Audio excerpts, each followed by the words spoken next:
The success is showing. The success is showing for Undead Unluck. It looks like they're, as we talked about the last chapter, they're moving up the sale of Volume 1 because of, the reception of it and high demand.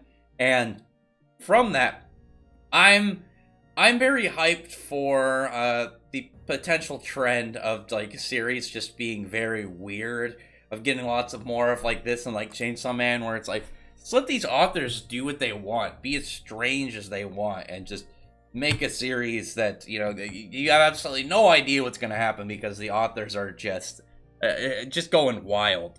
But as it were, like at the end of the last chapter, they found out like the idea behind Gina's power, and she has the ability to pretty much like alter the shape of things and to alter like alter the forms of things around her. And like the hands aren't really part of it's not so much as like part of her power, it's stuff that's being affected by her power. She's pretty much altering the form of like the air around her in order to make this dome with all these like hands on it. And she's happy that the efforts and like realizations that Andy has come to. And he's like, all right, cool, so now it means that we are getting closer, and let's get things done. And you see Izumo like on his back, like she's just being carried, and her shirt is still wrapped around his neck. You have like straight like chest to back. Andy's not even really like phased by it. He's just like, all right, cool. And then here's Izumo just absolutely red faced like into oblivion. She's got her bare tits on this dude's back, and she knows it's necessary, but she's nervous. I like her. I like her character so far. I think she's entertaining. I think she's funny. But I do like her. I do like how even in situations like this where she's like very embarrassed by this, she knows like the severity of like of what's going on, and she knows like her power is very useful. Her power is very strong, and it can pull them out of the situation if need to.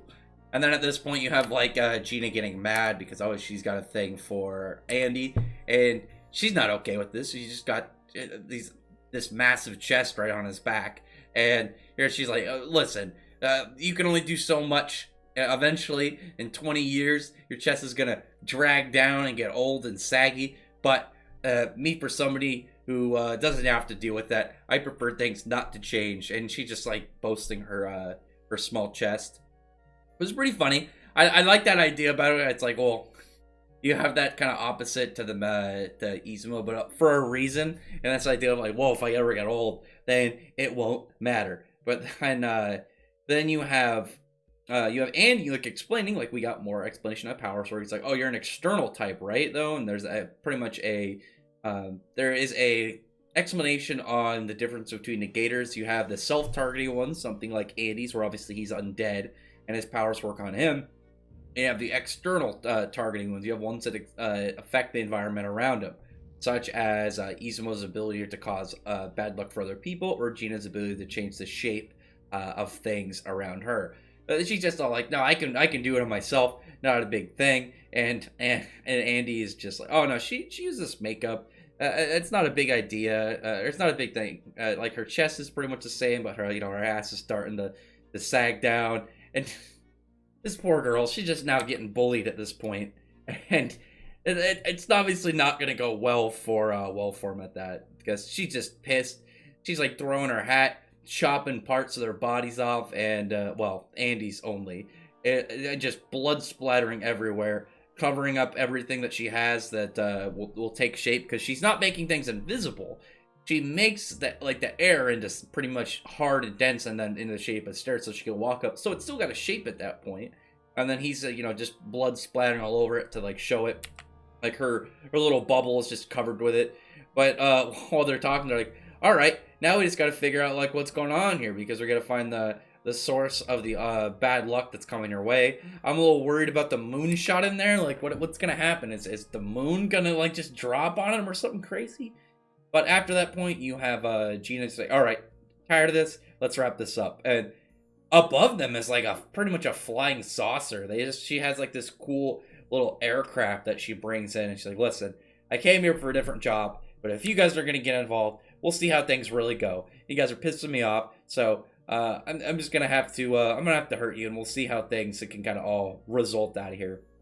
She keeps bringing her attack in, and it looks like she's still relentless. Like, obviously, when it comes down to them, she has a better power for fighting. Like, well, indirect fighting, like just straight, like in the comic. But Izumo's power, we don't really know exactly. We don't really know like what she's gonna be like when she learns like how to fight for herself. She's still, new to knowing that it's actually a power, not a curse. She hasn't really trained with it yet. And Andy, obviously, having more than a century with his power, is going to be really good with his. So the difference between him and Gina is his is more, it's just more like a long game kind of thing. Obviously, like he's learning about like her powers and figuring out strategies for them, and he doesn't have to worry about getting hurt. He just has to worry about not getting captured and immobilized. So he's smart, because what I talked about in previous one, like I talked about in the last review, is that I don't think her power was a strict bubble, because then it would have to go into the ground. And as we see, that she's actually not got that. It's being dragged along like her power, and it's like leaving a trail, and her feet have to be touching. So there is a hole in it. There's actually a hole involved in said power. But because it's an orb, it's not like straight stationed. While they go up to her, you have them like cut off his head and get everything kind of like set up to when they spin, like they pretty much use Andy's sword as like a lever to like spin her bubble up, and that causes her to trip. That makes the hole exposed, and Andy just like gets his head thrown in there, like Izumo just chucks his head right in. I'm actually really impressed she was able to make that shot, to be perfectly honest. Like it's not like it was a small hole, but you still got to throw a head. You're not throwing a ping pong ball, but he throws in there. He grabs like onto her necktie, bites down on it. And he's gonna get hit by the unlucky part. He's gonna still get hit by Izumo's like unlucky ability, and see what disaster kind of comes his way.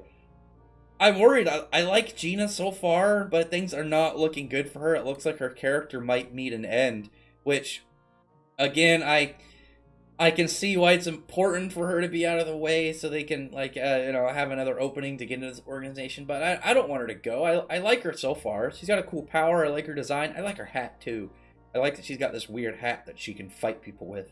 But other than that, it's pretty fun. I like the whole dynamic still about Izumo and Andy. And I just really like the panels, especially where you have like Izumo very flustered. It just looks nice. She just seems like such a nice girl. But other than that, comment below. I really appreciate you would comment below and tell me your thoughts about this chapter and the series so far. The thumbs up the video, friend the like button, subscribe button, and check out my other videos. But I appreciate everyone's already subscribed, and I thank you all for listening. Bye.